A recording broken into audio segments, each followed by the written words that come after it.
N'oublie pas de t'abonner à la chaîne YouTube Togovi News. Bonjour, bonjour, shalom, assalamu alaikum. Nous sommes le mardi 27 novembre. Il sonne 11 heures, passé légèrement de quelques minutes. Vous voudrez bien nous en excuser, mais nous sommes bel et bien là. C'est ainsi que la technique est assurée aujourd'hui par le duo Victor B, Kokou Michel Tomenga, qui est à la console, pendant que Géraud Dakucha, le prince héritier d'Alokwegbe, préfecture de Zio, met l'émission en ligne. Eh bien, déjà en face de nous ici, notre aristocrate Primus Doche Genou Arlidja. Bonjour. Bonjour, chers amis auditrices, chers amis auditeurs. Bonjour, Sas. Vous allez bien? Oh, ça va. Eh bien, les confrères sont sollicités à gauche et à droite ces derniers temps. Il y a les activités qui se multiplient, ce qui est bien pour le journaliste qui est en perpétuelle quête de l'information. Mais il a pu se libérer, il est juste en train de nous rejoindre ici au studio. Justement, Jeff le Prince, bonjour. Bonjour Sas, bonjour à toutes les auditrices, auditeurs de Canal FM et Lumière FM. Et toutes mes excuses pour, ça fait 3 mardis où j'étais absent. J'étais de cœur avec vous. Justement, quand j'entrais en studio, il y a notre collaborateur Jeannot Lapin qui me demandait si Jeff le Prince ne vient plus au club de la presse. Non, je suis là. La preuve est que nous sommes en communication tous les jours, même ce matin. On s'est vu dans la circulation. Dans la circulation et c'était promis que je devais tout faire pour être là. Et merci d'être à nos côtés. Eh bien, c'est parti avec vous deux, mais nous pourrions être rejoints incessamment par 2 confrères. Jeff, généralement, quand tu nous arrives là, de Aneho, la ville tricentenaire, 2 fois capitale du Togo, aux 3 royautés, vous nous rapportez plein de dépêches là. Oui, c'est vrai, plein de dépêches, mais aujourd'hui, il n'y a pas assez de dépêches dans ma gibecière. La seule chose que je peux dire, parce que ça fait déjà 3 mardis où j'étais pas là, juste à informer les auditeurs que le pont de Zébé, dont on a fait cas dans cette émission où tu m'avais même appelé pour en savoir plus. Les travaux ont plus ou moins démarré. Donc le souhait de la population, de tous ceux qui empruntent cette voie à Neho Tablibo, à Neho Enfouin, à Neho Vaugan, etc. Le pont au niveau de Zébé bientôt sera refait. Donc, totalement. Mais les travaux ont bel et bien démarré au niveau du pont de Zébé. Mais vous avez dit, les travaux ont démarré plus ou moins. Où commence le plus et où s'arrête le moins pour le démarrage des travaux? Oui, c'est vrai qu'il y a des signes qui annoncent parce que tout est déjà déblayé. Nous voyons un peu les techniciens qui font la ronde, qui mesurent un peu ce qui doit être fait. Donc, avec les yeux de profane, je peux vous affirmer que incessamment ça va démarrer et bientôt on aura un nouveau pont. Merci, mais vous allez devoir dépasser le niveau du profane, aller aux techniciens, pourquoi pas au niveau des autorités officielles. Comme ça, vous aurez des données claires pour communiquer avec nous sur ce pont de Zébé qui menaçait de s'effondrer et qu'on travaille à sauver. Oui, effectivement, vous me l'avez demandé même, ça fait déjà 3 semaines où j'ai fait les démarches vers les autorités locales. C'est vrai que les techniciens ou bien le responsable du chantier, même qui était en déplacement, c'est lui qui devait me donner les informations adéquates. Donc, je ne veux pas avoir les informations à peu près. Donc, dès que le responsable des lieux ou bien le directeur des travaux, quand il sera là, il me donnera le délai, le coût et tout ce qui sera fait, je vous donnerai plus de détails dans cette même émission. Merci. Les auditeurs, auditrices du Club de la Presse sont friands. Ils ont soif d'informations avérées, donc en chasse, Jeff le Prince. Oui, c'est vrai, ils ont raison. Et la bonne information, il faut dire l'information vraie aux auditeurs. Donc, il ne faut pas rester dans le superflu et imaginer. Mais l'objectivité, la vérité, c'est ça notre leitmotiv de ce travail du journaliste. Merci. Là, il nous avait manqué dans ce studio le mardi dernier. Il vient de nous rejoindre, lui. C'est Awali Ahamadou, le tout nouveau, déjà quelque peu ancien, directeur de publication du journal Levé de la Nation. Bonjour Awali. Bonjour c'est bonjour à toutes et à tous et surtout bonjour aux confrères ici en studio. Eh bien, autour de 10h41, vous m'avez envoyé un message que vous accuseriez un petit retard pour l'émission, mais c'était pour une raison professionnelle. Et comme je ne suis pas avare, partagez avec nous, Awali, pourquoi, ou bien d'où vous venez pour nous rejoindre avec ce léger retard. Oui, ça c'est tout à fait. J'étais au point de presse du HCRON, le HCRON qui est le Haut Commissariat à la réconciliation et au renforcement de l'unité nationale, une institution de la République chargée de la mise en œuvre des recommandations de la CVJR. Il y en a 68 remises depuis 2012 au chef de l'État qui a mis en place cette structure-là recommandée par la CVJR pour mettre les victimes, surtout vulnérables, à l'aise. C'est des gens qui souffrent dans leur chair, des gens ont reçu des balles dans leur corps, d'autres ont été amputés, d'autres traînent toujours des séquelles jusqu'à aujourd'hui. Et donc le HCRON, conformément à son cahier de charge, a mis en place plusieurs étapes, j'allais dire, de cette réparation, dont la première phase a été menée de décembre 2017 à juillet 2018, qui a été clôturée au cours d'une phase de bilan à la presse que le HCRON a fait il y a de cela quelques mois. Et donc aujourd'hui, c'est le début de la seconde phase et qui va concerner en tout et pour tout 438 victimes vulnérables. Sur ces victimes vulnérables, on voit qu'il y a une centaine qui concernent la période de 58 à 1989 et à d'autres encore, pardon, 438. Non, 58 là. Oui. 100 personnes. 128, il y a 128 personnes. 123 personnes de 1958 à 89. En fait, c'est des victimes vulnérables. Il y a au total plus de 22 000 victimes. Le doyen, il s'inquiétait pour dire pourquoi c'est 123 victimes.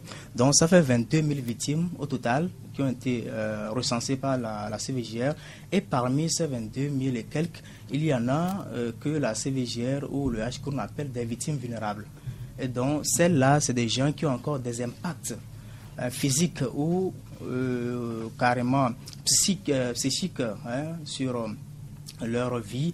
Et donc, il fallait s'occuper d'abord de ces victimes-là dites vulnérables qui sont prises en charge médicalement par ce HCRON-là. Donc, tous les frais qui concernent la santé et tout ont été pris en charge par le HCRON. Donc ce matin, c'est le début de cette seconde phase-là avec les 5 milliards de francs CFA alloués au budget exercice 2018 par l'État togolais. Et le HCRON va s'atteler à ce que ces victimes-là puissent se sentir mieux dans leur peau. Merci. Et donc après cette phase de prise en charge psychomédicale qui se passe dans les locaux du HCRON à la cité Ouya, il y a la seconde phase qui est l'indemnisation. Donc c'est des enveloppes symboliques que ces derniers auront à recevoir après avoir reçu ces soins spécifiques-là des mains des médecins de M-Afrique. Merci. Le confrère Actu Express, lui aussi, écrit à la page 3. HCRON, la deuxième étape d'indemnisation des victimes qui démarre ce mardi 27 novembre. Juste pour rappeler que le HCRON est chargé de mettre en œuvre les 68 recommandations établies par la CVJR. La CVJR elle-même qui a travaillé sur les violences sociopolitiques qui ont émaillé notre vie nationale de 1958 à 2005. Un travail très fastidieux que le HCRON fait au jour le jour. Eh bien, la deuxième phase d'indemnisation qui démarre aujourd'hui. Nous allons suivre cela et partager avec nos amis auditrices, auditeurs des faits et gestes tenant lieu à cette phase d'indemnisation. Oui, Jeff? Oui, ça c'est par rapport aux 68 recommandations de la CVJR. De la CVJR. Je pense que ce n'est pas toutes les recommandations que le HCROUN va mettre en œuvre, parce que les recommandations sont encore regroupées de plusieurs manières, et surtout c'est la réparation. C'est la réparation qui est la responsabilité du HCROUN. Et c'est la CVJR même qui a proposé d'installer une institution pour pouvoir essayer de soulager ceux qui souffrent un peu dans leur peau et apporter un soutien à tous ceux qui ont été victimes de cette situation. Et je pense que c'est ce que le HCROUN est en train de faire aujourd'hui. Parce que dans les recommandations, il y a certaines recommandations qui interpellent les autorités, c'est-à-dire les autorités du pays et même les partis politiques, etc., et même la population même, pour les réparations. Je voulais rappeler aussi que ce n'est pas le HCROUN qui détermine comment réparer. La CVJR a déjà tout planifié, c'est comme une Bible. Donc le HCROUN aujourd'hui... Une Bible pour les uns, un Coran pour les autres. Pour les autres, voilà. Toujours équilibré. Oui, je suis d'accord avec toi. Alors si le HCROUN apporte une indemnisation aujourd'hui à une victime, peut-être à hauteur de 100 000 francs, ce n'est pas la volonté du HCROUN. C'est-à-dire que la CVJR a étudié, évalué ce que vous avez perdu et a dit pour vous soulager, pour vous apporter un soutien, pour vous essuyer les larmes, voilà ce qu'on peut vous apporter. Et le HCROUN ne fait qu'exécuter ce que la CVJR a déjà fait. Merci de plus, pour la précision. Pour terminer, les gens n'ont pas cru en ce qui se fait. Parce que quand la CVJR a démarré ses activités ou ses travaux, on a demandé aux populations qui ont été victimes d'aller faire des dépositions. Et je me rappelle que des regroupements de partis politiques ou bien d'organisations de société civile même, on dit aux gens de ne pas faire de déposition pour se dire qu'on viendrait les prendre dans la nuit parce que ces derniers vont faire des déclarations qui vont les mettre encore en cause dans des situations. Et aujourd'hui, ça devient une réalité. On a commencé l'indemnisation et les gens regrettent parce que ces gens n'ont pas pu faire la déposition et jusqu'à ce jour, les gens vont vers Monseigneur Bariga pour continuer peut-être la déposition, mais malheureusement, le délai qui était imparti à la CVJR était terminé. Et je rappelle aussi que c'est l'APG, l'accord global le 20 août 2006 au Burkina qui a accouché l'installation ou bien la création de la CVJR. C'est les acteurs politiques togolais eux-mêmes qui ont décidé la création d'une institution pour pouvoir voir les violences de 58 à 2005. Juste pour dire que notre parcours commun est assez chargé d'histoire, de larmes, de douleurs, sur fond d'incompréhension, de frustration, de suspicion, de méfiance, ce qui devrait donner des sujets de recherche à des jeunes Togolais. Il est important que des Togolais écrivent des thèses et des livres sur notre histoire commune, une façon de nous inviter à prévenir que plus jamais ça sur la terre de nos aïeux, comme le disait un certain Faure Gnassingbé à Atakpamé en 2009. Malheureusement, nous nous laissons souvent rattraper par des péripéties de notre histoire. Oui, Primus, vous avez un ajout? Oui, de 58 à 2018, ça fait 60 ans. Ces gens-là, qu'on prend maintenant en considération, ils ont dit quoi? Quels gens? Pour la victimisation. Je rappelais que l'APG a délimité la période je ne refusais pas. À 2005. Je ne refusais pas. Oui. De 58 à 2018, ça fait 60 ans. Oui. Et maintenant, on me dit que c'est demain ou bien hier, on a commencé à les indemniser. Avec quelle justification? Maintenant, pourquoi on fait une amalgame? Les gens qui sont victimes en 2005 là, et en 2018 là, ça fait combien? Ça fait 13 ans. Pourquoi on les met tous dans le même sac? L'APG a défini la période de 1958 à 2005. Nous sommes d'accord? Avec ces histoires-là, on ne va pas se réconcilier. Merci beaucoup. Mais il faut quand même travailler étape par étape. Pour le moment, oui. C'était l'APG. En ce cas, oui, on était autonome. Le Togo était autonome. Il n'était pas indépendant. Primo, si vous souhaitez qu'on ouvre le chapitre 2005 à 2018, eh bien, faites la proposition. Pardon? Merci beaucoup. Mon chosso Dieudonné Korolakna, bonjour. Mon très cher Sas, bonjour. Bonjour Awali, bonjour Jeff, bonjour Primus, bonjour. Merci. Auditrices et auditeurs de radio. Vous avez rejoint pendant que nous revisitions un peu l'histoire de notre pays, une histoire quelque peu chargée. Et la cause essentielle, c'est que les Togolais se méfient les uns des autres. Il y a déficit de confiance. On se fait des procès d'intention. C'est ça qui nous conduit à des actes de violence que nous sommes appelés à solder. Malheureusement, je le disais, nous n'avons pas fini de tirer des enseignements de notre passé. La preuve, nous reconduisons les mêmes erreurs, d'aucuns diraient les mêmes bêtises. Et vous savez, si tu permets, quand malheureusement on reste braqué, quand malheureusement on refuse de s'ouvrir des horizons, tout à l'heure, comme Primus, on refuse justement de comprendre la période que la PG a clairement tracée. Oui. Parce que il est clair que le HCO ne prend en compte que des victimes, et il y a eu tout un travail en amont de 1958 à 2005. Alors, quand les gens parlent de 2018, c'est qu'ils sont hors jeu, sans le savoir. Et ça, forcément, parfois, quand on est braqué, c'est aussi les résultats. Et ça, humblement, il est question tout simplement d'inviter les uns et les autres à poser bas la terre pour accéder aux choses. Tout cela nous introduit au thème, au sujet de notre pensée du jour, le voyage. Et c'est l'écrivain français Marcel Proust qui a écrit que le véritable voyage ne consiste pas à rechercher de nouveaux paysages, mais à avoir de nouveaux yeux. Encore une fois, Marcel Proust qui écrit que le véritable voyage ne consiste pas à chercher de nouveaux paysages, mais à avoir de nouveaux yeux.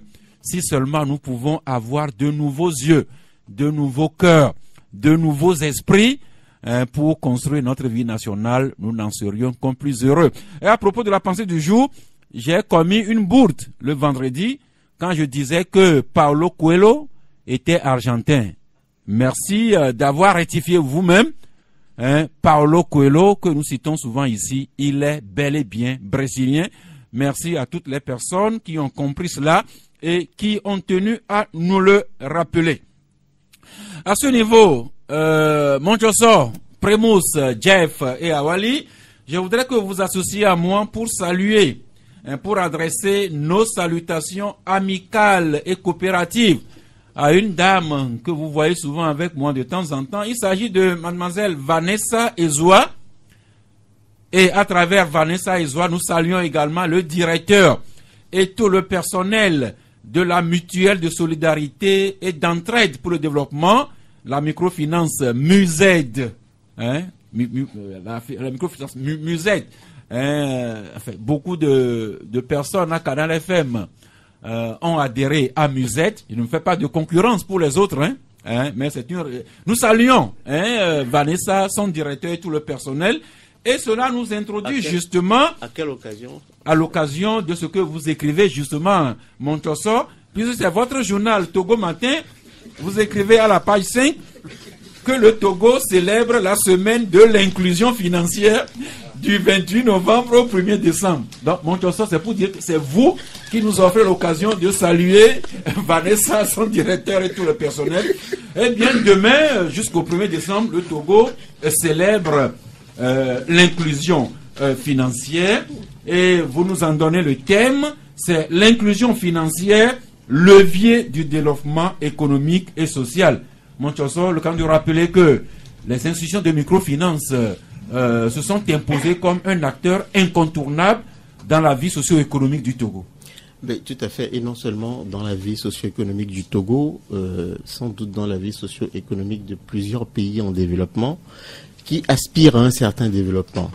Et naturellement, vous le savez, et donc cette semaine de l'inclusion financière dans l'espace mois pour objectif, alors au dire des organisateurs, donc de rassembler les acteurs du secteur financier en vue de discuter des problématiques importantes de l'heure, qui constituent donc des préoccupations spécifiques et des défis pour chaque pays de l'Union. Oui, et par-delà, on le sait bien, le milieu financier dans nos pays, donc qui qui aspirent, qui cherchent à émerger d'une manière ou d'une autre. Donc ces milieux financiers sont partagés par des banques classiques et ces petites banques entre guillemets. Hein, notre pays, par exemple, une des exceptions dans la sous-région, avec pour une population de 7 millions, on va dire, et un taux de bancarisation très faible, une quinzaine de banques classiques quand même qui se partagent d'espace. C'est des questions à se poser. Et plusieurs dizaines de microfinances également qui se partagent d'espace.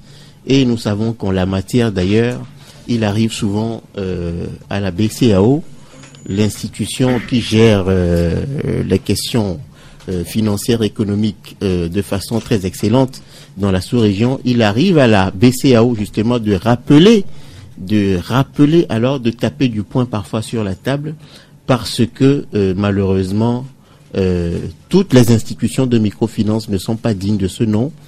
Il faut qu'on souffre de le dire, malheureusement.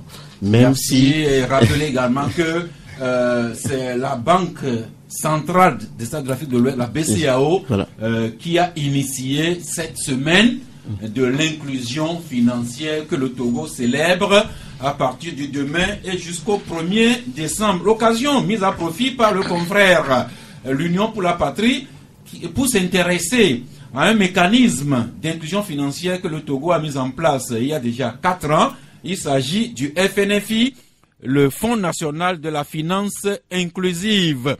Et s'appuyant sur la secrétaire d'État chargée de l'inclusion financière et du secteur informel, le confrère l'Union pour la Patrie nous rappelle que du 1er janvier 2014 au 30 juin 2018 dernier, un total de 878 150 Togolaises et Togolais ont bénéficié des différents produits du FNFI et c'est un total de 1 487 769 crédits qui ont été octroyés pour une enveloppe financière de 75,5 milliards de francs CFA débloqués.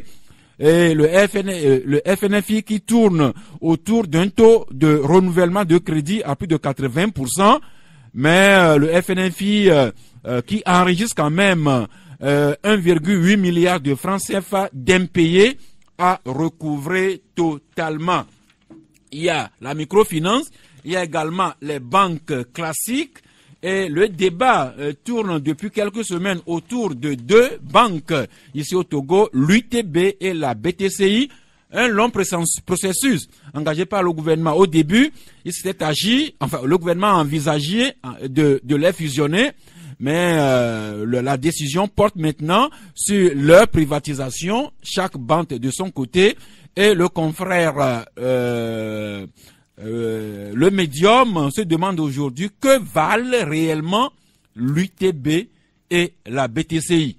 Sur le sujet de la BTCI, de l'UTB ou bien des institutions de microfinance ou encore du FNFI, si quelqu'un veut prendre la parole, vous l'avez. C'est sur l'inclusion financière. Et c'est une initiative de la BCEAO, c'est la BCEAO qui coordonne cette semaine de l'inclusion financière dans les 8 États membres de l'espace, notamment les 8 pays de l'UEMOA. Et donc, au Togo, beaucoup d'efforts ont été faits en ce qui concerne l'inclusion financière. On se rappelle que depuis des années, depuis 2006, le président béninois Yahi Boni, qui est initiateur de ce projet-là au Bénin, a fait des vagues avec ces différents projets-là dans tout le Bénin profond où des femmes avec de petits fonds ont pu démarrer quelque chose et aujourd'hui, ces femmes-là arrivent à subvenir aux besoins les plus élémentaires de leur petite famille. Et le Togo s'est inspiré de cette expérience béninoise et aujourd'hui, petit à petit, c'est un projet qui a été institutionnalisé d'abord avec la création de ce fonds-là, le FNFI, et qui chaque année fait des dizaines de millions de prêts à ces femmes-là à travers tout le Togo. Il y a aussi des hommes. Oui, il y a aussi des hommes, mais des jeunes surtout, mais la plupart ce sont des femmes. Et moi particulièrement, j'ai vécu un cas à plus de 500 km de Lomé ici, où la dame là, elle a pris 20 000 francs CFA, mais je ne vous dis pas ce qu'elle a pu faire avec ces 20 000 francs CFA. Souvent, quand on est dans les villes, on parle de 30 000 francs de crédit, on se dit, mais c'est un peu marginal, qu'est-ce qu'on peut faire avec 30 000 francs CFA? Mais je vous dis, quand vous allez dans ces milieux, pour monnayer, pour avoir,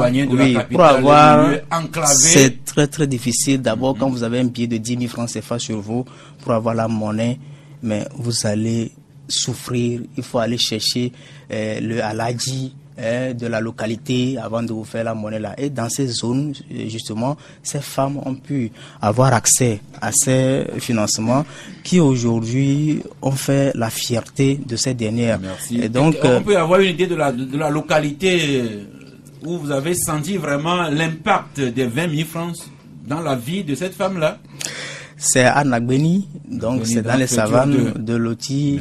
Donc, et ces femmes, elles sont tellement nombreuses, on peut les compter et c'est pas une fiction, elles sont là, on peut toujours aller les interviewer. Et parlant justement de l'institutionnalisation de ce programme-là, il y a aussi la création de ce secrétariat d'État chargé de l'inclusion financière qui rassemble le FNFI et la DOSI en un secrétariat d'État avec à la tête Madame Mazama Soassi et qui depuis un an avait récemment présenté un bilan pour dire l'inclusion financière, elle a été osée au Togo, mais aujourd'hui elle a porté beaucoup de fruits et qu'il faut, c'est un secteur dans lequel l'État doit mettre beaucoup de sous si on veut sortir le Togo de la pauvreté. Merci. Il y a beaucoup de débats autour du FNFI, mais les témoignages quand même affluent pour dire que ce FNFI et ses différents produits aident à relever quelque peu la vie de nos compatriotes, surtout du Togo profond.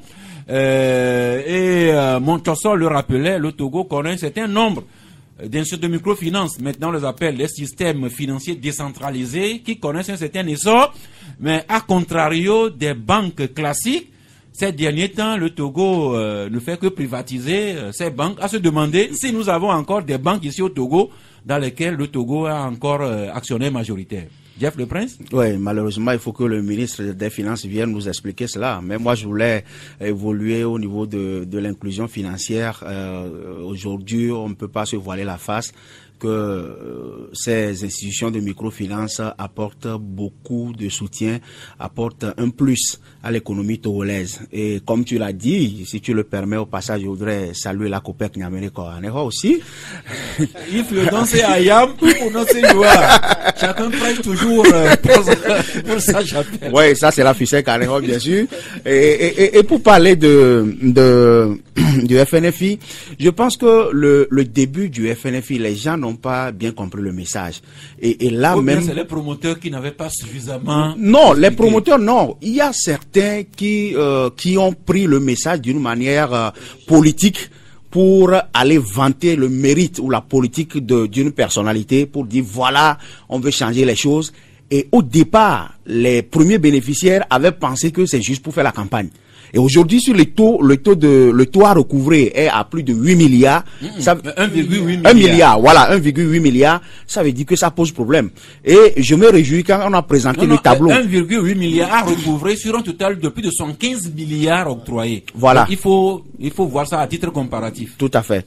Donc, ça veut dire qu'il y a de mauvais élèves ailleurs au Togo et il y a de très excellents ou bons élèves ailleurs parce on a présenté le tableau, il y a des préfectures qui ont bien remboursé de 30 000 aujourd'hui, les gens sont à plus de 150 000 déjà. Ça veut dire que quand vous remboursez correctement de la première étape, vous passez supérieurement pour avoir jusqu'à 300 000 et pouvoir mettre en place votre atelier. Donc ça veut dire qu'aujourd'hui, on doit faire une bonne promotion, une politique de vulgarisation, d'explication autour de la chose pour que les gens puissent s'approprier de la chose.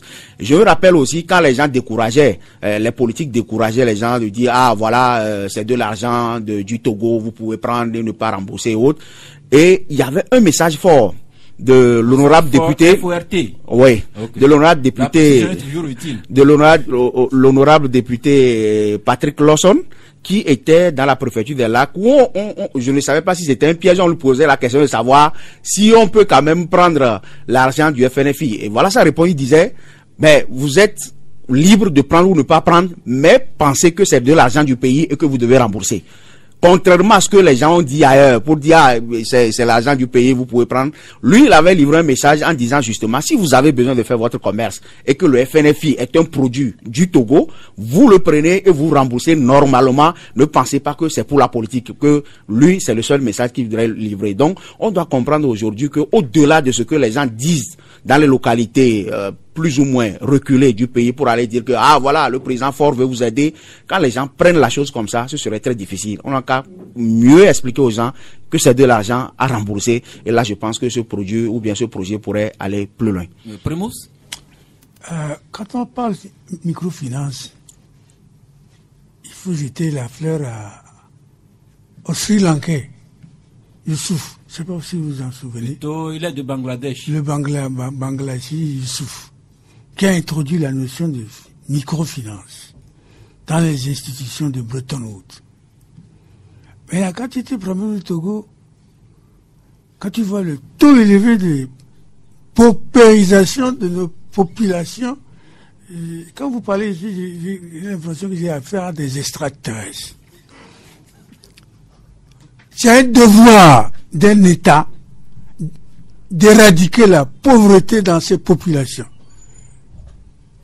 Dieu merci, le Togo a dépensé 75 milliards par rapport à combien? Non, le montant total par rapport à de crédit octroyé s'élève à 75 milliards, en 4 ans. Oui, c'est 75 milliards. Ceux qui gèrent les fonds là, ils gagnent combien? Si vous avez des données, communiquez-les nous. Ne faisons pas les louanges à des États qui ne sont pas capables à un temps donné. Tout État qui veut se développer lutte contre la pauvreté. L'Europe a passé par là. En renforçant la capacité financière de ses citoyens, ils sont devenus au fil des temps riches. C'est le principe de base du développement. Renforcer la capacité financière des plus petits. Oui. Maintenant, nous les appelons des vulnérables. Il faut qu'on commence à changer et de langage. Mais Primus, finalement, vous vous rattrapez. Donc, nous ne faisons que relever jusqu'avant le FNFI. Vous êtes trop élogieux. C'est ce que je ne comprends pas. Nous relevons seulement ce que le Togo essaie de faire avec des lacunes, avec le FNFI. Mais là, je ne comprends pas pourquoi tous ces éloges-là. C'est pas éloge, c'est des données. Ils sont en train d'essayer. Nous ne faisons que relever des données qu'a fourni la secrétaire d'État qui a cherché du secteur. Maintenant, si vous avez maintenant, je vous dis que ces données-là sont très faibles, vous méritez des éloges. Ces données-là sont très faibles. Mais maintenant, si vous avez des données qui portent critique, elles sont les bienvenues, Primus. Merci beaucoup, Isidore Akolor qui vient de nous rejoindre. Bonjour. Bonjour Sassa, bonjour à tous les confrères ici présents et bonjour à toutes et à tous. Il faut également rappeler que vous ne vous êtes pas permis d'arriver en retard, c'est que vous revenez vous aussi d'une rencontre. Évidemment, de haut niveau. Oui, alors, votre rencontre de haut niveau nous intéresse aussi, puisque nous sommes ensemble. Allez, écoutons plus. Non, en fait, il s'est agi de la rencontre des organisateurs de presse et avec le PNUD dans le cadre des élections. Et vous avez parlé de quoi concrètement? De l'accompagnement que le PNUD pouvait faire aux organisations de presse. Accompagnement financier ou technique? Technique. Et financier. Et financier aussi. Et comme ça s'est passé en 2015. Avec les formations et tout ce qu'on pouvait faire. Mais au fait, ça vous mentir, c'était juste quelque chose de symbolique, puisque le PNUD n'entre pas dans l'accompagnement des élections locales ni législatives, mais plutôt présidentielles. Donc c'est juste permettre aux médias, aux journalistes de bien faire leur travail, surtout et œuvrer pour l'apaisement social. Merci beaucoup. Il y a un sujet qui défraie la chronique depuis au moins une semaine. C'est un sujet qui se passe en France, mais qui intéresse le continent africain et le monde des arts, de la culture en général. Il s'agit de ce rapport que le chef d'État français Emmanuel Macron a commandité à deux intellectuels l'historienne française Bénédicte Savoie et l'écrivain sénégalais Felwine Sarr, un rapport qu'ils ont remis solennellement au chef de l'État français vendredi dernier et qui fait le buzz dans l'actualité.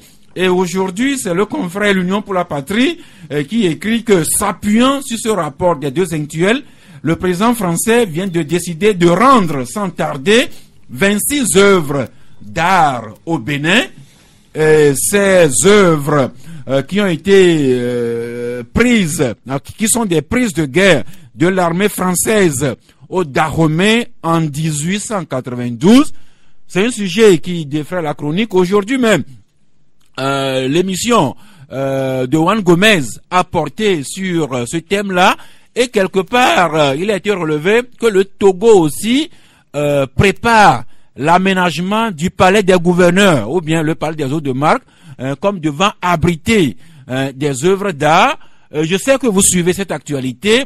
On parle de près de 90 millions d'objets d'art africains que la France a spoliés et dont on entend le retour. Mais je voudrais si vous avez des données concrètes sur le Togo dans ce débat-là, nous sommes intéressés. Le premier qui prend la parole, Primus Genou. Dans ce débat-là du retour de l'art africain de la France au bercail, est-ce que vous avez des pistes pour ce qui concerne notre pays, le Togo? Je n'en ai pas. Merci. Isidore Akolo? Le rapport est clair là-dessus. Ils vont faire le répertoire de tout ce qui a été spolié et il revient aux États de faire la demande symbolique. Ça, c'est important. Oui. C'est les États africains qui, s'appuyant sur les répertoires, vont former la demande de restitution de leurs œuvres d'art à la France. Oui, et c'est là où se pose le problème. Qui fera le répertoire? Parce que les œuvres d'art, vous savez comment... Je crois que les deux intellectuels ont déjà dressé ces répertoires-là. Oui, je n'en disconviens pas. Je n'en disconviens pas. Mais on leur a montré ce qu'on veut leur montrer. Il y aura d'autres choses qu'on ne va jamais leur montrer. Et bon, c'est là où se situe un peu le problème.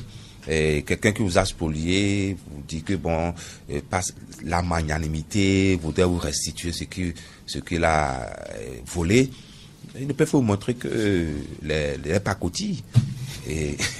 Mais justement, Isidore, c'est l'occasion pour nous autres Africains, si nous avons d'autres œuvres d'art que les deux intellectuels n'auraient pas prises en compte, eh bien, nous les signalons avec des arguments et peut-être que nous aurions des chances d'être pris en considération. Évidemment. Et là, c'est ne pas donner à n'importe qui. Il faut des spécialistes en la matière. Mais ça se compte du bout des doigts. Et Musée Ponton qui existait à 200-300 mètres d'ici n'existe plus. Non, qui est devenu le musée national. Le musée Ponton est devenu le musée national. Non, le musée national existait parallèlement. Musée Ponton aussi a existé. Oui, mais le musée Ponton a cédé ses œuvres au musée national. Bon, ça... Il existe. Ok, bon. d'accord. Bref, voilà. si tu permets... Si tu permets, ça... Non, c'est un grand débat. C'est un débat très intéressant. Parce que, au fond, d'ailleurs, même, vous savez, sans polémiquer, beaucoup se demandent justement ce retour justement des œuvres en Afrique. Mais comment est-ce que les Africains peuvent œuvrer justement à conserver? La grande question est là, hein, parce que justement, vous savez, des œuvres qui datent de plusieurs siècles, pour les conserver, pour les garder, coûtent extrêmement cher. C'est bien, c'est très très bien. Il faut nous restituer nos œuvres, mais après, il faut travailler. J'entends des gens pousser des jurons, mais j'aimerais bien être démenti. Mais il faut travailler. Il faut travailler. Il faut travailler à les conserver. Et ça, là-dedans, quand Isidore disait tout à l'heure qu'il faut des spécialistes, je n'ai pas la prétention de... Mais au Togo, nous avons quand même des gestionnaires du patrimoine, beaucoup qui sont sortis justement de l'école d'Alexandrie, qui savent faire ce travail. Ils sont nombreux. Il existe une commission nationale du patrimoine au ministère de la Culture. Au ministère de la Culture, renseignons-nous bien. Des gens sont capables justement de dresser le... Ça, c'est pas ça qui pose problème. ce qui ne pose pas problème non plus, c'est pas la restitution des œuvres. Mais après, il faudrait travailler justement à les conserver, à les garder, à les transmettre. Ce que dit Monchoso n'est pas est digne d'intérêt. Si le Togo a des œuvres qui nous auraient été spoliées, on va faire la demande et nous les faire restituer. Mais il s'agira alors de les placer pour les bien conserver. Nous avons un musée national dans une aile du Palais des Congrès. Je ne sais pas si quelqu'un a fait un tour là-bas. Nous avons un autre musée à Kara. Nous avons même des musées régionaux, notamment à Zébé. Je ne sais pas si quelqu'un peut nous faire l'état de ces musées-là, mais il faut quand même disposer d'installations adéquates pour accueillir et abriter nos œuvres d'art. Oui, Primus? Des fois, je me tais. Parce que quand je parle, les gens disent que je prends un ton professoral. Non, vous êtes aristocrate, vous êtes dans votre rôle. C'est vous qui avez conservé ces œuvres d'art-là jusqu'à ce que les colons les prennent comme trophée de guerre. Maintenant, pourquoi on pose la question qui va les conserver?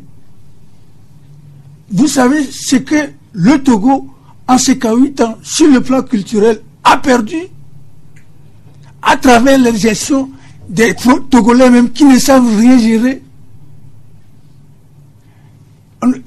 C'est pour ça qu'on ne parle pas. Allez dans les musées occidentaux pour voir tout ce qu'ils ont pris. Ça, c'est ce que l'État montre. Maintenant, c'est que les individus gardent comme propriété privée. Ils les déclarent à qui? C'est à eux. C'est eux ceux qui savent conserver ce qu'ils n'ont pas produit par leur création. Pourquoi chaque fois qu'on parle de l'Afrique, ce sont les Africains qui doutent de la capacité de l'Afrique à produire quelque chose? Je ne comprends pas. Non, tu ne connais même pas l'histoire de ton... Oui, écoutons le professeur. Je ne comprends pas. Non, tu ne connais pas la capacité de ton grand-père. Mais maintenant, tu doutes de ce que toi, tu vas faire. Tu vois, quand mon chose parle, je me tais. Non, ce que dit Primus est important, puisque même dans le rapport, la Française a bien dit qu'elle a fait un tour au Cameroun, mais il y a des méthodes de conservation qui dépassent ce qu'ils sont en train de faire en Europe. Donc, nous avons nos méthodes de conservation. Eh bien, vivement, il faut seulement ces méthodes en valeur pour conserver le patrimoine immatériel que nous ont légué nos ancêtres. Mais Jeff, vous m'intéressez, enfin, vous nous intéressez parce que vous avez un musée régional à Zébé. Je ne sais pas si vous avez des musées régionaux ou royaux à Nero. Est-ce que vous avez fait un tour là-bas dernièrement pour nous situer un peu, Jeff? Oui, bon, chez moi au palais, pratiquement tous les jours. Au palais Lolamé. Au palais Lolamé. Vous avez plusieurs palais royaux. Oui, je suis d'accord. Je suis d'accord. Je peux aller à Anglesey comme je veux, je peux aller à Glidi comme je veux, mais vous savez, je pense que je ne veux pas dédouaner Monchoso, mais c'est juste, il a posé une inquiétude. Il ne doute pas de la capacité des Africains de pouvoir conserver. Et revenant à ta question, c'est pour te dire justement que quand nous prenons le musée régional de Zébé aujourd'hui, mais ça fait la honte. Tout a été vendu. Ça fait ma honte. Parce que quand vous rentrez, les mesures de conservation... Mais regardez bien Primus en disant ça. Oui, il y a pratiquement rien dans ce musée parce qu'on n'a pas mis les moyens de conservation dans ce musée. Et Primus, malheureusement, la fois d'un site, c'est que tu étais là plus tôt. On devait faire un tour au musée et tu vas voir comment est-ce que les objets ont été conservés. Et quand j'ai fait un tour avec certains étrangers, on a interrogé les responsables qui gèrent le musée, mais ils se sont plaints. Il n'y a même pas les moyens de conservation, il n'y a même pas les moyens de pouvoir enregistrer et avoir peut-être des mémos des objets qui se trouvent. On essaie quand même de se défendre pour expliquer un certain nombre de choses. Ou aujourd'hui, informatiser même les objets que nous avons pour qu'on puisse livrer librement le message. C'est difficile aux gens, on dit voilà, vous regardez et les gars sont incapables de vous expliquer exactement ce que c'est ces objets. Donc malheureusement aujourd'hui... Vous parlez bien du musée régional de Zébé. Oui, le musée régional de Zébé. Donc si aujourd'hui on veut refaire la promotion de la culture togolaise, je pense qu'on doit penser à l'infrastructure Ça, qui doit accueillir quand moi ces objets. quand moi j'étais à l'école primaire, cette région-là, ou cette ville dont il se fiait, Ponton, il est de l'Église, non? Parlez. Non. Et ils avaient la chance d'avoir un certain ponton. Le ponton. Ponton est de l'Anjo. Ouais. Il avait la passion de la conservation. C'est lui-même qui a créé son musée, là, musée Ponton. Oh, oui, ici. Est-ce que eux, ils ont une fierté dans cette région-là, qu'ils sont égaux aux Blancs. Donc, ils n'ont pas pris M. Ponton en considération. Aujourd'hui, ils ne savent pas comment on conserve les choses. Ils viennent numériser quoi. Merci. C'est pas un musée privé. S'il vous plaît, je ne parle pas d'un musée privé. Juste un petit mot. S'il te plaît, juste un petit mot. Un pavé dans la mare. Nous voyons déjà les éclaboussures. S'il te plaît, juste un petit mot. Oui, et on va finir avec vous, mon Josso. Parce qu'en France, le débat, il faut même le suivre et creuser le débat. Vous savez, on n'a pas fini de régler le problème, justement, de la spoliation des œuvres en Afrique. Vous savez combien d'antiquaires européens circulent toujours pour acheter à vil prix des œuvres antiques en Afrique. Et justement, aujourd'hui, beaucoup d'États essaient de mettre en place des droits pour essayer de freiner justement cet état de choses. On n'a pas fini de régler ce problème, hein. Mais beaucoup d'antiquaires circulent de pays en pays, justement. Ces pays qui ont connu des civilisations éclatantes et brillantes pour acheter à vil prix des œuvres. Et ça, c'est un problème. On n'a pas fini de régler ça. Merci. Souffrez qu'on mette un frein à cette passion-là. Et je constate quand même que le sujet intéresse, même si on n'est pas toujours d'accord, mais ça intéresse. Nous verrons ce que l'État togolais officiel et les citoyens individuellement est pris d'à ce que chacun est capable de faire pour que nous puissions avoir un patrimoine qui nous survit. Rectification. Jeff, quand vous parliez tantôt de l'APG, vous avez dit que l'APG a été signée à Ouaga, au Burkina. Non. Alors, j'enregistre de vives réactions, notamment du confrère Eric Aletoué, qui dit que cet APG, peut-être paraphé à Ouaga, mais a été bel et bien signé à la salle Fazao. Et Eric Aletoué dit qu'il était de reportage ce jour-là dans la salle. Affirmatif. Oh, merci Eric de nous suivre. Nous étions tous à l'époque quand Eric Amerding était sorti, on l'avait présenté comme le représentant de l'Union européenne parce que tout blanc qu'il était, on ne savait pas que c'est lui qui allait représenter de l'UFC. Mais il n'y avait pas que l'UFC signataire de l'APG. Je n'en disconviens pas, mais c'est... Revenons donc dans nos togolaiseries politiques pour dire en marche vers les élections législatives dont la date est fixée au 20 décembre. Revue de presse avec Awali Ahamadou. Votre journal Vers la Nation, vous nous rappelez que dans le sens des législatives du 20 décembre prochain, la Commission électorale nationale indépendante et la Cour constitutionnelle peaufinent les préparatifs. L'article est à page 5, on va le lire. Même petit avant-goût, Awali. Oui, la Cour constitutionnelle et la CENI, ce sont là deux institutions de la République qui sont pleinement impliquées dans le processus électoral ici au Togo. Et depuis quelques jours, ces deux institutions mènent beaucoup d'activités que nous appelons les derniers réglages avant le 20 décembre, puisque jusqu'à preuve du contraire, le 20 décembre, c'est le jour du scrutin. Jusqu'à ce qu'on ait une autre date aujourd'hui, il y a à l'heure où je suis en train de parler, il n'y a pas encore une autre date autre que le 20 décembre. Donc, nous parlons du 20 décembre 2018. Et donc, depuis quelques jours, la Cour constitutionnelle a commencé par revoir ces tests avec son personnel, avec tous ses membres, comment régler les contentieux au niveau d'abord les contentieux préélectoraux, les contentieux électoraux et les contentieux post-électoraux. Donc c'est tout un tas de documents qu'il faut relire, maîtriser pour ne pas tâtonner au moment venu, puisque là on ne badine pas avec les articles de la Constitution et du Code électoral.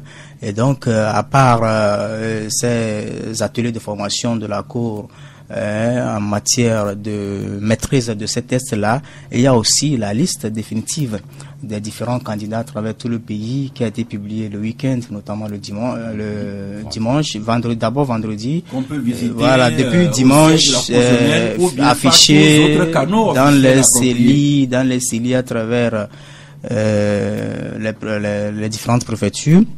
Et donc, la CENI aussi... Oui, mais encore un petit mot sur la Cour constitutionnelle.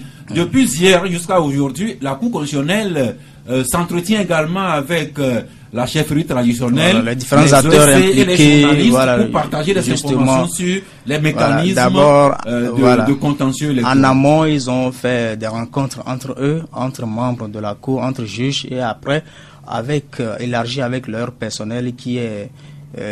peut-être qui ne sont pas forcément des juges de la Cour, et aujourd'hui ils sont en train de l'élargir avec à tous les acteurs, notamment la chefferie traditionnelle, les médias, la société civile, et pour pouvoir impliquer tout le monde pour que justement au lendemain de ces scrutins-là, qu'on n'ait pas trop de contestation. Donc, et que même sache d'abord passer au cas où on a des raisons de contester, au cas où on doit aller au contentieux, comment rester en justice, comment faire les dossiers pour ne pas être rejeté. La Cour constitutionnelle qui use de pédagogie, je te raccorde, la CENI et la HAC ne sont pas moins actives.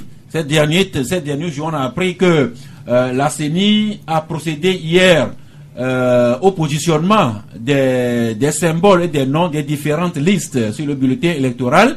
Il y a également la HAC qui travaille avec les têtes de liste pour harmoniser les passages de leurs messages dans les médias publics. Beaucoup de travail auprès des institutions impliquées dans l'organisation de ces élections ces derniers temps. Isidore. Oui, tout est mis en branle et le constat est fait. Et que on tient coûte que coûte à organiser les élections le 20 et sans même opérer ce qu'il fallait pour que ça soit véritablement des élections non contestées. Or, la contestation est déjà dans la rue. Et c'est en cela que ça m'étonne particulièrement qu'on puisse avancer de façon unilatérale et que les facilitateurs se taisent. Bon, moi j'attends de voir. Nous allons arriver tantôt aux facilitateurs, mais pour boucler les préparatifs, il y a également la HAC ou bien la CENI qui invite aujourd'hui même les têtes de liste pour disposer de leur programme de campagne pour que les médias publics puissent couvrir tout cela. C'est tout ça là que le confrère, le médium, rassemble avec cet appel qui serait patriotique en d'autres circonstances, quand le médium écrit aux urnes citoyens. Monchoso. Naturellement, puisque la date du 20 décembre s'approche et tout se précise, tout se confirme.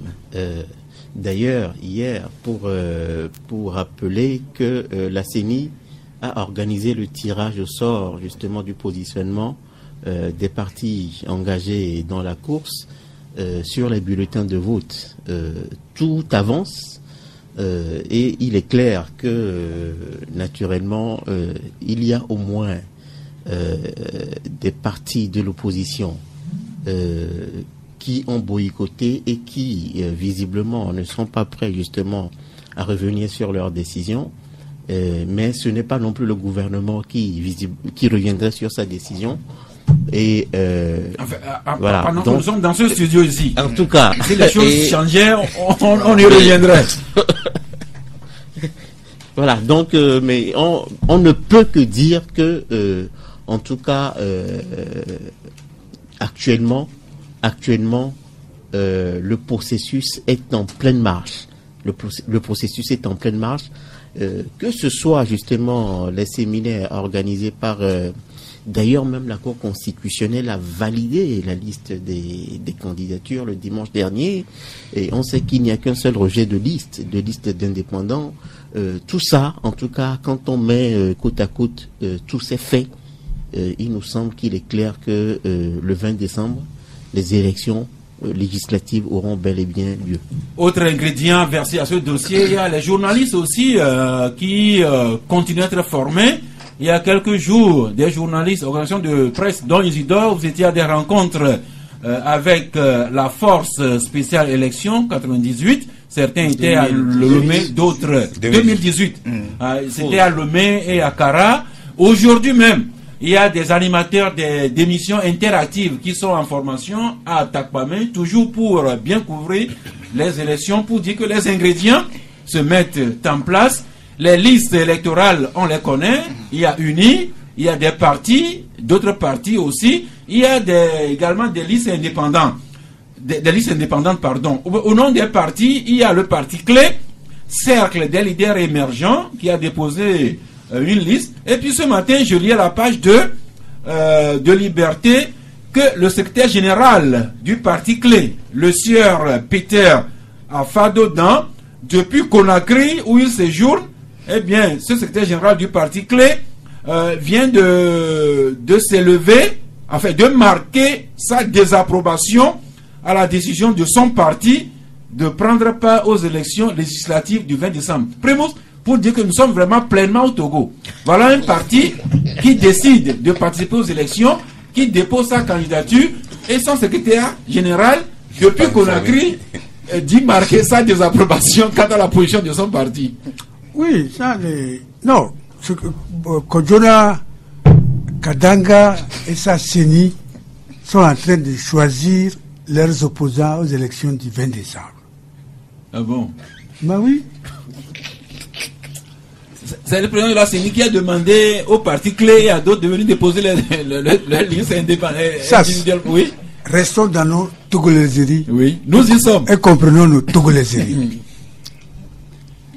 La feuille de route de la CEDEAO s'adresse au gouvernement, aux partis unis et aux partis qui se sont rassemblés dans la C14. Ça, ce sont les protagonistes appelés à régler la crise politique togolaise. Et la C14 ne s'est pas fait recenser. Ça, le président actuel de la CENI le sait, le président de la République le sait, son gouvernement le sait. Malgré ça, ils sortent les tam-tams et les tambours pour nous appeler. Et les cymbales, et les cymbales, et tout pour nous appeler. Les fanfares. Les fanfares pour nous appeler à aller voter un 20 décembre. Nous le savons, mais oui. La particularité, c'est le parti clé. Voilà un parti qui décide de participer aux élections et son secrétaire général, depuis l'étranger, s'insurge contre la position de son parti. C'est un parti qu'on est parti choisir, non? On l'a prié de venir déposer sa candidature. Vous allez voir que tous les centristes, d'ailleurs, ont déposé les candidatures. Ils vont se comporter en opposant de l'opposition parce qu'ils sont plus patriotes que les autres et ils vont faire leur devoir citoyen. C'est ça le problème de ce Togo. Merci, nous sommes vraiment en plein dans les Togolais. 93.5 Canal FM.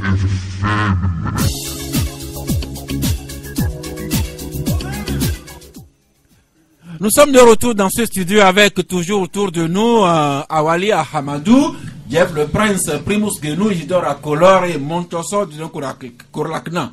Eh bien, nous avons partagé avec vous les ingrédients qui nous font à croire que en avant pour les élections législatives du 20 décembre, un mot sur cette incongruité au sein du parti clé que relève le confrère Liberté. Oui, parce que en dehors du même, je ne dirais pas mais en dehors du président, mais c'est dans un parti politique ou dans quelque organisation, c'est le secrétaire général qui est la cheville ouvrière de l'organisation.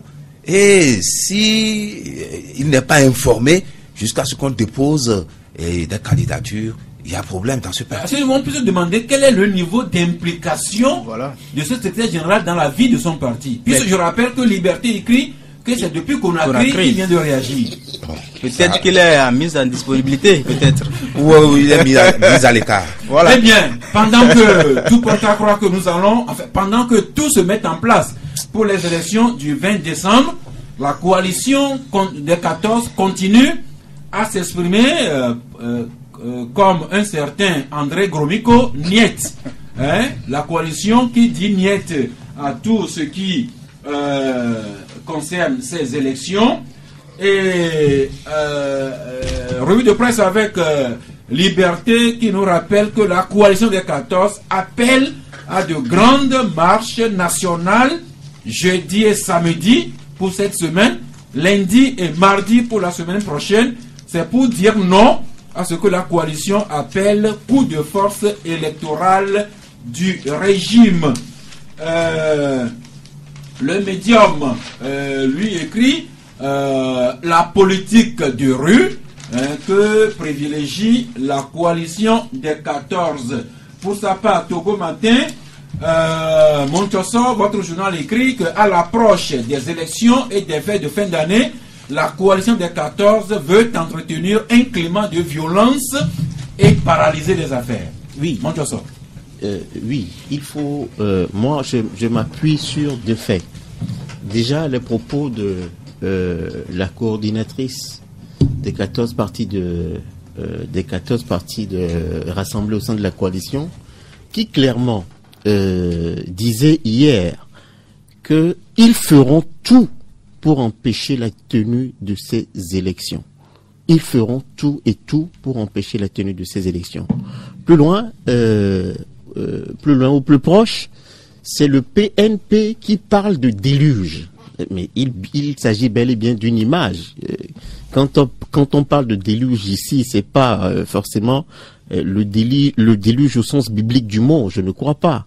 Et ça, déluge métaphorique. Ben voilà. Donc, maintenant, quand on regarde un peu les choses, on veut organiser des marches nécessairement les jours ouvrables.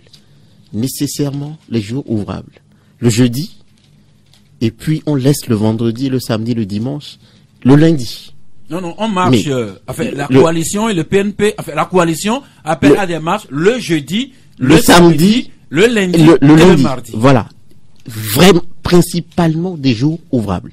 Alors, moi, quand j'analyse tous ces faits, il nous semble, parce que vous savez, les commerçants qui tiennent essentiellement la vie, parce que nous sommes dans une économie essentiellement informelle, et à l'approche des fêtes de fin d'année, c'est la période sacrée pour justement ces commerçants, justement pour pouvoir se réaliser, pour pouvoir faire des affaires. Quand on analyse tout ça, il nous semble que par-delà la question politique, on veut tout simplement donner un coup à la vie économique. Et ça, pour moi, ce n'est pas catholique. Eh bien, pour Togo Matin, la coalition veut entretenir un climat de violence, paralyser les affaires. Quant à vous, Actu Express, Isidore Akolo, votre journal, vous situez le retour de l'opposition dans la rue, dans le cycle de la laborieuse mise en œuvre des recommandations de la CEDEAO, et vous écrivez que la coalition retourne dans la rue pour faire entendre raison au régime RPT uni. Oui, c'est l'objectif même de ces marches ou de la reprise de la contestation du pouvoir de Faure Gnassingbé. La coalition avait en temps cessé de manifester dans la rue, croyant que les choses allaient aboutir. Mais à l'allure où les choses évoluent, je pense qu'il va falloir dire non et hausser la voix. Je ne pense pas, contrairement à l'inquiétude de Montosson, la loi sur la manifestation n'oblige les gens à organiser les manifestations tel ou tel jour. Les gens sont libres de manifester quand ils veulent et où ils veulent. Et je ne pense pas que ce soit les marches-là qui vont donner, enfin, qui vont, comment dirais-je, porter un coup à la vie économique. La vie économique était déjà en lambeaux. C'était déjà en lambeaux. Et mais moi qui suis proche des commerçants et des commerçantes, et je vous dis que, mais vous nous rappelez que vous vivez à Siganto. À Siganto. Aucun commerçant n'a passé de commandes.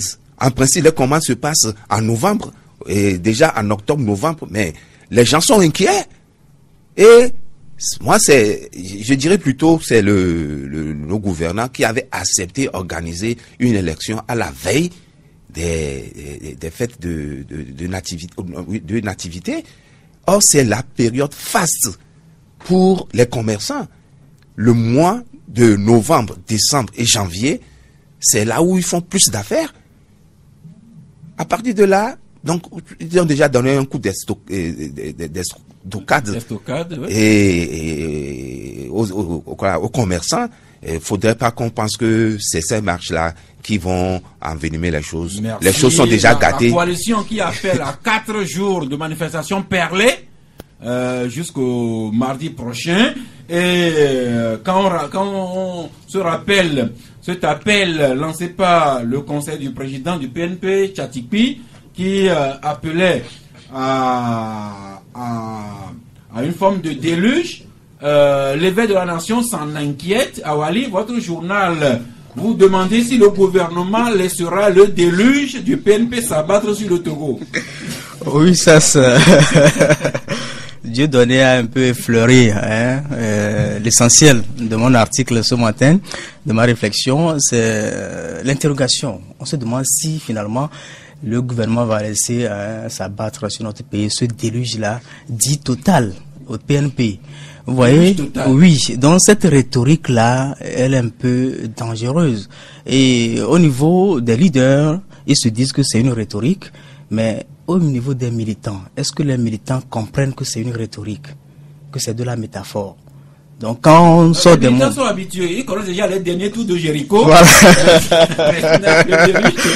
Parce que on nous a promis dans ce pays un ouragan. Oui.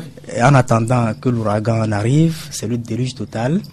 Après le déluge, on peut dire que la coalition excelle en figure de style. Ouais, justement, vous voyez.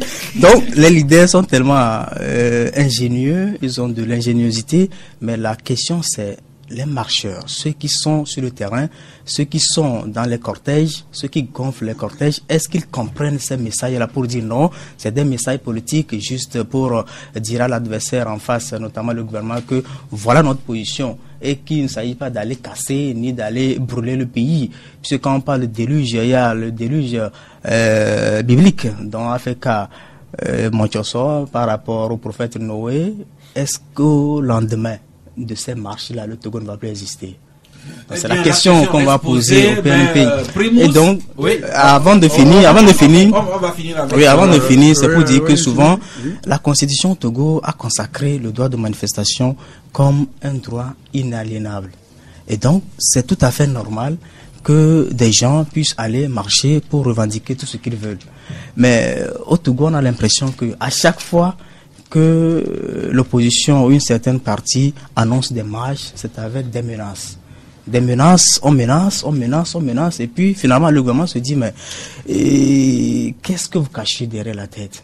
Quand on dit marche, normalement vous marchez, vous avez votre itinéraire, de point de départ au point de chute, mais quand ces marches s'accompagnent de menaces, c'est là nous disons que le gouvernement doit prendre ses responsabilités, et prendre ses responsabilités-là, ce n'est pas d'interdire ces marches-là, c'est de les encadrer d'une manière très professionnelle pour que ceux-là qui vont peut-être tenter de troubler l'ordre public puissent être mis de côté et laisser les marches se passer d'une manière pacifique dans notre pays qui n'a que trop souffert de cette togolaiserie. Merci. Primouz, si au PNP on parle de déluge total, une semaine avant, quelques jours avant, c'était le président PNP, le président passez-moi le nom, Tikpi Akadam, qui parlait de manifestations monstres simultanées dans plusieurs villes, les mêmes jours et au même moment. Et puis depuis hier circule un communiqué, le communiqué numéro 18064 de la coalition, qui informait le ministre de l'administration territoriale, de la décentralisation des collectivités locales, de ces marches-là que la coalition veut organiser dans plusieurs villes, avec les itinéraires que la coalition précise, ces itinéraires qui changent avec ce que le gouvernement leur indiquait ces derniers temps. Je trouve ces marches, la coalition veut les organiser en même temps à Dapaon, Kara, Bassa, Sokode, Chamba, Agné, Atakpame, Palimé et Lemé. avec les itinéraires que vous suivez. Merci. Oui. Awali vient de dire quelque chose, et il y a deux choses qui sont sorties. On a parlé de comment appelle-t-on, du déluge total. On se souvient des derniers tours de Jéricho. Et au lendemain, il y avait eu incendie du marché. Et on l'avait collé. C'était au temps du CST, ça. Évidemment. Faudrait plus qu'on en vienne à ces choses-là. Dit que bon, les gens parlaient de dernier tour de Jéricho et il y a eu incendie du marché. Aujourd'hui, on parle de déluge et quelque chose adviendra encore. Merci d'attirer notre attention là-dessus.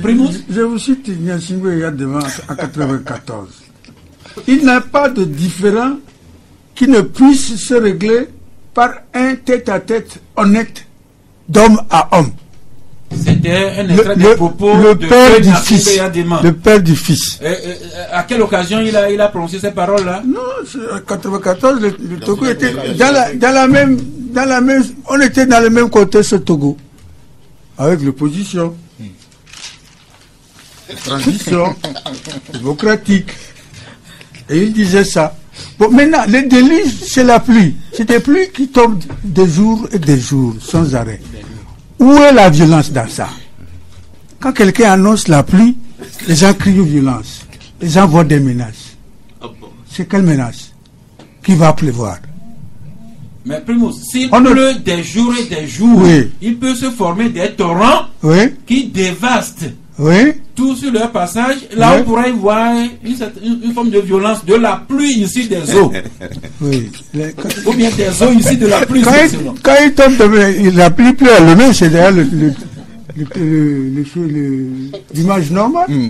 Les rues sont bouchées, les caniveaux ne font pas circuler l'eau. Mais vous convenez avec plus plusieurs jours, il peut se créer des inondations. Là, vous convenez avec nous. Où est la menace? Où est la violence? Non, n'exagérons pas. Mais Primus, là où vous avez raison, là où vous avez raison, c'est que si on en est là, c'est parce que les Togolais n'arrivent pas à discuter. On aurait pu. Depuis 1994. Depuis. Et c'est le confrère L'Alternative qui écrit aujourd'hui que le RPT uni se trouve rattrapé par ses propres turpitudes. Et L'Alternative écrit que le régime de Faure Gnassingbé visiblement se retrouve acculé de tous côtés par la plupart des chefs d'État de la sous-région qui veut lui faire entendre raison. Et L'Alternative part de la feuille de route. Si la feuille de route du 31 juillet 2018 était mise en œuvre, on n'en serait pas là. Et L'Alternative remonte jusqu'à 2006 à la signature de l'APG. Si l'APG avait été exécutée, on n'en serait pas là. Vous rappelez que suite à l'APG, on a connu des processus CPDC rénové, le dialogue Togo Télécom 1 et 2, la CVGR, la commission Awanana. Il y a même eu l'accord RPT-UFC de mai 2010. Tout ça a été rangé au placard et nous nous retrouvons aujourd'hui en face de nos propres turpitudes. C'est ce que rappelle L'Alternative. Là. Et conséquence, nous en sommes là. Et conséquence, donc, le Togo s'enfonce. Non. Et conséquence, donc, le chef de l'État est rappelé à l'ordre par ses pairs. Non. C'est des histoires qu'on a écoutées depuis août 2017. Tantôt, Boiry viendra à la tête de la CEDEAO et dégager fort. Tantôt, Nana Akufo-Addo va publiquement dire ceci. Tantôt, Alpha Condé. De grâce, évitons des discours triomphalistes et alarmistes. Pour rien, parce que d'août 2017 jusqu'à décembre 2018, on en a tellement promis. Mais où en sommes-nous? Mais parce que justement, autant on peut justement reprocher aux Togolais de manquer. Et comme Feu Gnassingbé Yadema, Primus le citait tout à l'heure, autant on peut reprocher aux Togolais de manquer de tête-à-tête honnête, autant on peut inviter les gens à être moins alarmistes. Mais est-ce que vous voyez un chef d'État sérieux lui-même en train de rappeler ou de remonter des bretelles à notre chef d'État pour telle ou telle autre raison, etc., etc. Mais Il faut rappeler que nous n'en les sommes pas là. pratiques Alors, diplomatiques sont empreintes de courtoisie et de juste, respect de l'autre.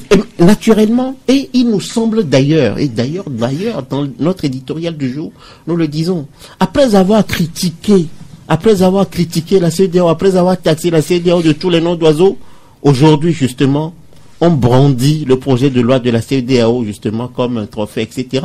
Mais ça relève tout simplement le double visage problématique, il nous semble d'ailleurs, de notre coalition. Mais on fait des descentes dans les rues, on met des images des responsables de la CEDEAO comme ça, avec des noms bizarres. Et ça, vous savez, quand on se comporte justement comme ça, mais on pousse justement ces responsables de la CEDEAO à prendre fait et cause même pour le pouvoir, même si le pouvoir n'a pas raison. Mais quand justement on se permet de mettre à nu comme ça l'image de la CEDEAO dans la rue, mais on pousse naturellement cette institution, même s'il faut violer, mais justement, mais apprendre fait tes causes pour le pouvoir, même si le pouvoir n'a pas raison, même si le pouvoir,